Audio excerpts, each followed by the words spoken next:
Hello aspirants, welcome to Kavi Shais, Converting Possibilities into Reality. Today's topic of discussion is climate change and food security in tropical countries. We will discuss this topic with special reference to India.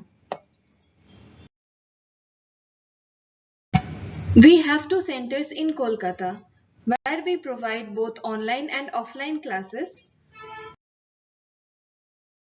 Also provide study materials for our students. Monthly magazines भी आपको यहाँ पे मिलेगा। इसके अलावा newspaper analysis, essay writing classes, answer writing league, monthly test series and personalised mentorship भी आप यहाँ पे अवेल कर सकते हैं।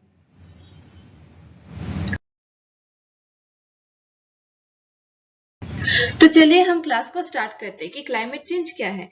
क्लाइमेट चेंज है alteration in the climatic conditions. इसके वजह से हमें क्लाइमेट चेंजेस देखने को मिलता है।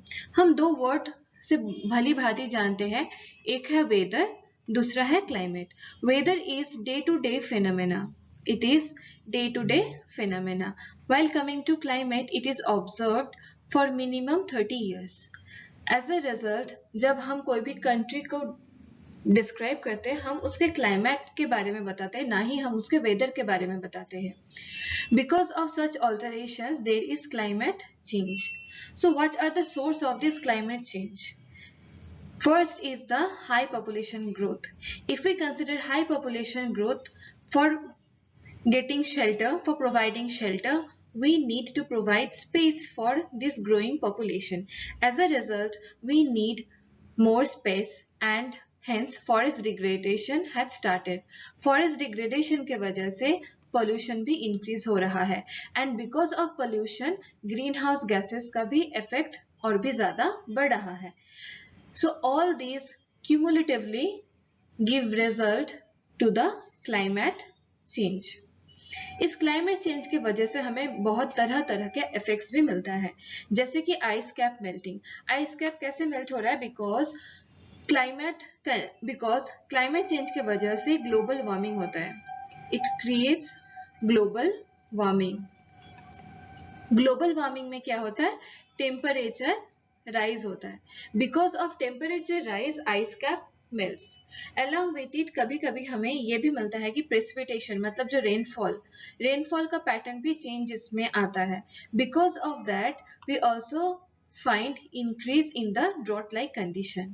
And जब drought like conditions होता है उसके वजह से हमें फूड सिक्योरिटी में भी दिक्कत हो सकता है, specifically in the tropical countries.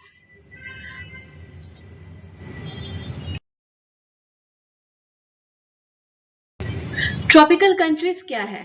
Tropical countries are those countries which is present in between Tropic of Cancer to Tropic of Capricorn. Equator is the median. अगर हम नॉर्दर्न साइड में जाएंगे 23.5 डिग्री में लोकेटेड है Tropic of Cancer and 23.5 degree south में located है Tropic of Capricorn.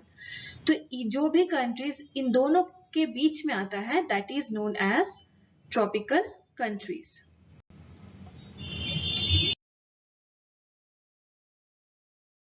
Climate change की वजह से हमें ट्रॉपिकल कंट्रीज में तरह तरह के चैलेंजेस का सामना करना पड़ता है।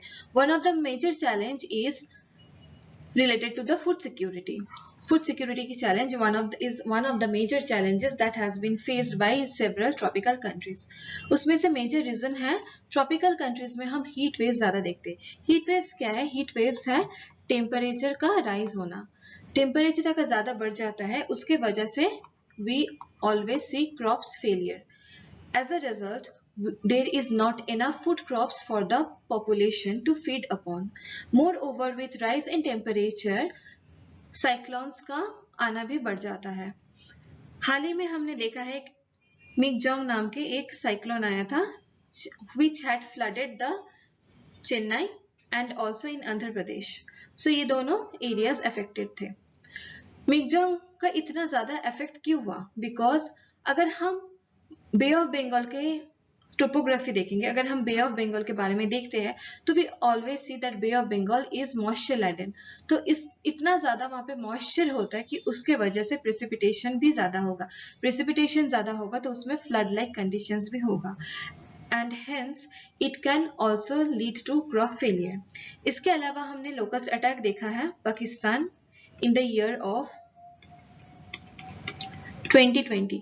पाकिस्तान में 2020 में specifically Balochistan and Sindh province में हमने लोकस्ट अटैक देखा था, इसके वजह से भी वहां पे फूड सिक्योरिटी की प्रॉब्लम आ गई थी।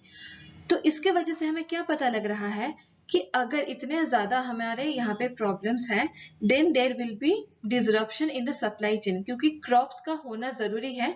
अगर फूड क्रॉप्स होगा तभी तो हम उसको सप्लाई कर पाएंगे for the citizens, for the population to feed upon.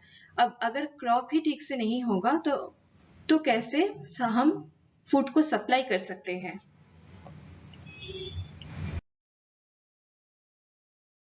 Another topic is forest degradation and increasing vulnerability. Forest degradation की वजह से क्या हो रहा है, ग्लोबल वार्मिंग इंक्रीज हो रहा है, because forest always acts as a carbon sink, carbon sink की तरह वो काम करता है, तो उसमें क्या होता है, वो कार्बन को कैप्चर करके रखता है। And carbon dioxide as we all know is one of the greenhouse gases. तो कार्बन डाइऑक्साइड की वजह से हमारे ग्लोबल वार्मिंग ज्यादा बढ़ रहा है। Even according to world bank के जो रिपोर्ट है, 80% of the most vulnerable climate induced hunger and crop failures कहाँ पे हमें मिलता है, sub Saharan Africa, South Asia and South East Asia. ये सारे कंट्रीज क्या है, ये सारे कंट्रीज ट्रॉपिकल कंट्रीज है। तो इससे हमें पता लग रहा है कि अगर even if we can say that जो टेम्परेट कंट्रीज है, जो रिच कंट्रीज है, they are maximum located in the temperate zone, उनके वजह से भी अगर ग्लोबल वार्मिंग हो रहा है, उनके वजह से भी अगर क्लाइमेट चेंजेस हो रहा है, but then also the tropical countries are facing the wrath of the climate changes more than the temperate countries. तो चलिए अब हम देखते हैं सॉइल पैटर्न। सॉइल पैटर्न में क्या बात है, whenever we are growing crops we need soil for that, and whenever there is rise in temperature, इसके वजह से evaporation भी बढ़ता है, evaporation बढ़ेगा तो उससे soil moisture भी कम हो जाता है, and it creates cracks like feature, and whenever there is cracks in the fields we cannot grow enough crops in those fields. Moreover, because of climate change there is sea level increase. sea level increase से salt water intrusion होती है, मतलब salt water agricultural fields में आ जाते हैं। Because of that there is loss of food production in tropical countries, क्योंकि tropical countries ही ज्यादातर अफेक्टेड होता है साइक्लोन वगैरह से, तो इसके वजह से सॉल्ट वाटर इंट्रूजन होता है and we don't get enough food crops for feeding the population. Even according to IPCC, IPCC का मतलब क्या होता है कि intergovernmental panel on climate change, इसका जो सेकेंड AR रिपोर्ट है वहां पे ये भी बताया गया है कि 1/3 of the land is already degraded. हमारा 1/3 लैंड ऑलरेडी डिग्रेड हो चुका है। Now we only have 2/3 portion of it, हमारे पास बस 2 पोर्शन ही बचा है। इफ वी कंजर्व इट तो हम अपने फ्यूचर जनरेशन के लिए भी कुछ छोड़ के जा सकते हैं, otherwise they will have to face serious problems. Reduction in fresh water availability. Fresh water का जो major source है that is rainfall. Now because of global wind pattern के changes के वजह से there is also changes in the rainfall pattern. पहले हमें जुलाई अगस्त के महीने में ज्यादा रेनफॉल मिलता था, but now we are getting rainfall more in September, October. As a result, we cannot understand that in which time there would be a proper rainfall for storing that rainwater as a fresh water. Moreover, there is also ocean acidification. Ocean acidification के वजह से fisheries industries भी खतरे में आ चुका है. Because of ocean acidification, the fishes which are caught are also getting reduced. Now let's talk about ocean acidification. Ocean acidification के इस डायग्राम से आपको पता लग गया होगा ocean acidification क्यों हो रहा है, because it acts as carbon sink. Ocean also acts as carbon sink. तो यहाँ पे ज्यादा acidification होगा तो वहाँ पे fish की population कम होगी. अगर एसिडिफिकेशन कम है तो वहां पे फिश पॉपुलेशन ज्यादा होगा. When there is population of fishes are more, then there would be a good number of catches. वो उसको फिश को हम ज्यादा कैच कर सकते हैं. ये फिशरी इंडस्ट्रीज के लिए बेनिफिट है. But however due to ocean acidification fishery industries भी थ्रेट में आ चुका है. क्लाइमेट चेंज की वजह से health hazards are also increasing. If we connect air pollution with climate change, then we can understand that breathing troubles are increasing, for example asthma, even among the children. There is also increase in the frequency of pandemic. पहले अभी हमने Omicron का attack देखा था before few months. Now again COVID has came back with a new variant. Hence we can say that because of climate changes, pandemic की frequencies भी ज़्यादा increase हो रहा है. Moreover, vector borne डिजीजेस जैसा है, फॉर एग्जाम्पल मलेरिया, डेंगू, ये सारे डिजीजेस भी इंक्रीज हो सकता है. एंड हीट वेव्स के वजह से, क्योंकि क्लाइमेट चेंजेस में क्या है, ग्लोबल वार्मिंग, तो ग्लोबल वार्मिंग के वजह से हीट वेव्स भी बढ़ेगा. And because of heat waves लोगों को हीट स्ट्रोक्स भी आ सकता है, जिसके वजह से डॉक्टर्स बोलते हैं कि समर सीजन में specifically to avoid the time of from 1 to 3 PM. Climate change की वजह से जो हमें रेनफॉल पैटर्न में चेंजेस आ रहा है, उसके वजह से कभी कभी हमें दो तरह के कंडीशंस मिलता है. एक है कि हमें फ्लड लाइक सिचुएशन का मिल सकता है, नहीं तो हमें ड्रॉट लाइक सिचुएशन भी मिलता है. अगर फ्लड हो या ड्रॉट हो, दोनों में से कोई भी होता है तो उसमें क्या होता है, it leads to crop failure. It is leading to crop failure. अब क्रॉप फेलियर होगा तो हमारे पास फूड क्रॉप्स कैसे रहेगा for distribution, and hence it can lead to inflation.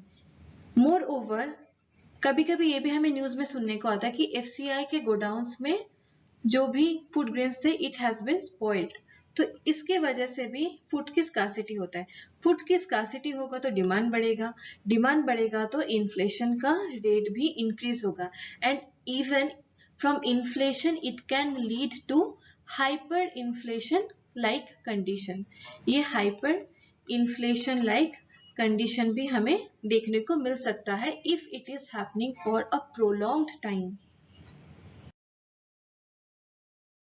अगर आप मेंस के आंसर राइटिंग कर रहे हो तो try to incorporate certain SDGs. इससे आपके आंसर्स में और भी ज्यादा वैल्यू बढ़ जाती है. So what are the things that we can incorporate है?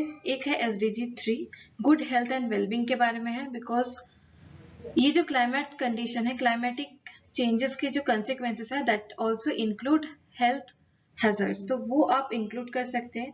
इसके अलावा as a citizen you can have climate action and life below water जो है, फॉर एग्जाम्पल हम जो ओशनिक एसिडिफिकेशन के बारे में पढ़ रहे थे उसको आप यहाँ पे इंक्लूड कर सकते हैं. इस SDGs को आप उस टॉपिक से रिलेट करके आप अपने आंसर्स में लिख सकते हैं. We had already discussed about climatic changes के जो problems है food security में in a global level. Now let's discuss about कि इंडिया की क्या problem है, इंडिया की क्या vulnerability है climate change के वजह से. इंडिया भी क्या है, India is also a tropical countries. India is one of the tropical countries. तो इसके वजह से हमें भी climate change का wrath झेलना पड़ता है.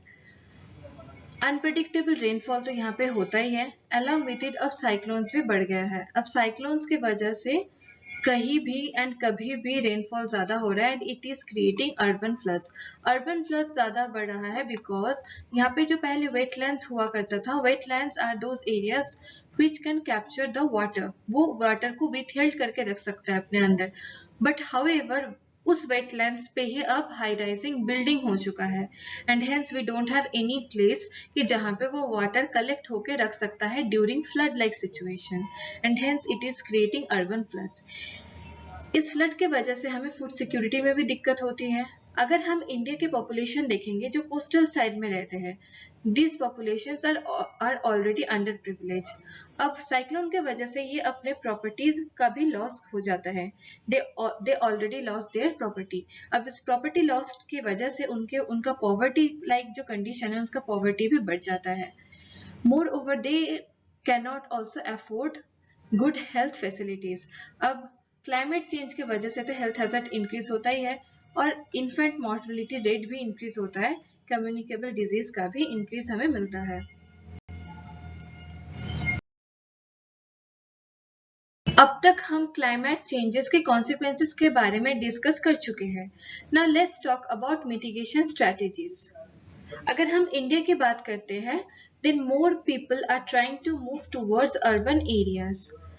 अगर मोर पीपल अर्बन एरियाज की तरह मूव करेंगे, देन ग्रीन कवर कम हो जाएगा and because of that global warming increase होगा। तो the first mitigation strategies that we should focus on is higher green cover. हमें ग्रीन कवर को बढ़ाना है। अब अर्बन एरिया में आप ग्रीन कवर को कैसे बढ़ा सकते हैं? With the help of urban gardening. Urban gardening में क्या होता है कि आप अपने छत पे या बालकनी में आप कोई भी पौधा उगा सकते हैं एंड वो क्या करते हैं, पौधा फिर CO2 को कैप्चर करेंगे because it is one of the mechanism of their photosynthesis. तो फोटोसिंथेसिस में वो क्या करेंगे, वो CO2 को कैप्चर करेंगे, तो इसके वजह से CO2 का लेवल थोड़ा सा कम होगा। Moreover there should be proper drainage system. अगर आप वेटलैंड के ऊपर घर बना रहे तो उससे क्या होगा, उससे आपका ड्रेनेज सिस्टम का हानि हो सकता है and hence when the government is making the roads there should be a proper drainage system। इसके अलावा इंडिया का ग्लोबल लेवल में भी ऑर्गेनाइजेशन है जैसे कि इंटरनेशनल सोलर अलायंस। इसका जो हेडक्वार्टर है, इसका हेडक्वार्टर है गुरुग्राम में। तो ISA क्या करता है? ISA focus on the renewability of energy, specifically on the solar energy के बारे में ये बात करता है। अब सोलर एनर्जी से ये हेल्प होता है कि फॉसिल फ्यूल का जो हमारे जो पोल्यूशन हो सकता था, air pollution, that will get reduce. Solar energy is a renewable energy and hence it do not focuses on increasing the greenhouse gases. इसके अलावा हमारे पास national mission for green India का स्कीम भी है, national action plan on climate changes भी है, national mission for sustainable agriculture में भी हम फोकस करते हैं कि जो एग्रीकल्चर है, एग्रीकल्चर में हम जो वाटर इन्वेस्ट करते हैं उसका कोई ना कोई रिसाइकल होकर वो ग्राउंड वाटर रिप्लेनिश कर सकते हैं। That's why we always focus on organic farming. Organic farming से क्या होता है, ऑर्गेनिक फार्मिंग से जो ग्राउंड वाटर अगर रिचार्ज भी होता है तो वहां पे फर्टिलाइजर्स की जो केमिकल फर्टिलाइजर्स है उसके लीचिंग नहीं होगा। Because of leaching we always find contamination of water, contamination water में होगा तो वो वाटर को हम पी नहीं सकते। So these are certain strategies, certain mitigation strategies that we should focus upon. हम आशा करते हैं कि आपने इस लेक्चर को अच्छे से सुना होगा, तो इसके लिए आप इस आंसर को भी आप अटेम्प्ट कर सकते हैं। This question came in the mains 2023। तो क्वेश्चन क्या है कि discuss the consequences of climate change on food security in tropical countries. Food securities in tropical countries के बारे में आपको जो क्लाइमेटिक चेंजेस की वजह से जो कॉन्सिक्वेंसेस है उसके आपको आंसर लिखना है। आप इस आंसर्स को कैसे इंट्रोड्यूस कर सकते हैं? अगर आपको इंट्रोडक्शन लिखना है, आप दो तरह से इंट्रोड्यूस कर सकते हैं आंसर को। इधर आप क्लाइमेटिक चेंज से आप आंसर को स्टार्ट कर सकते हैं, नहीं तो आप ट्रॉपिकल कंट्री से भी आंसर को स्टार्ट कर सकते हैं। बॉडी में आपको जितने भी कॉन्सिक्वेंसेस बताया गया है, लाइक अगर आप हेल्थ के बारे में बता सकते हैं, देन आइस कैप मेल्टिंग, आप जियोग्राफी के बारे में बताएंगे, and you can also add inflation जो इकोनॉमिक का पार्ट है। आप जब आंसर लिखेंगे तो एक होलिस्टिक आंसर आपको लिखना है, तो उससे क्या होगा, उससे एग्जामिनर को भी पता लग जाता है कि that you are very much knowledgeable enough. तो आपको क्या है, कॉन्सिक्वेंसेस में हेल्थ का, ज्योग्राफी का, इन्फ्लेशन, सारा जितना भी अभी बताया गया है सारा आप लिख सकते हैं। आप स्पेशल रेफरेंस इंडिया भी लिख सकते हैं कि इंडिया में क्या क्या आपने चेंजेस देखा है, क्या क्या इफेक्ट देखा, what are the vulnerabilities that India had face due to the climate change. आप एग्जाम्पल में इंडिया भी ले सकते हैं विद स्पेशल रेफरेंस। आप इस आंसर को कंक्लूड कैसे करेंगे? आप इस आंसर को मिटिगेशन स्ट्रेटेजी से कंक्लूड कर सकते हैं या वे फॉरवर्ड में कि क्या गवर्नमेंट का रोल है या क्या आपका रोल होगा as a citizen of India और as a citizen of the globe. तो आप ऐसे करके एक आंसर लिख सकते हैं जो एक पूरा होलिस्टिक आंसर होगा एंड उससे आपका मार्क्स भी एनहांस होगा। Hope you find this video helpful in your preparation. Thank you and have a nice day.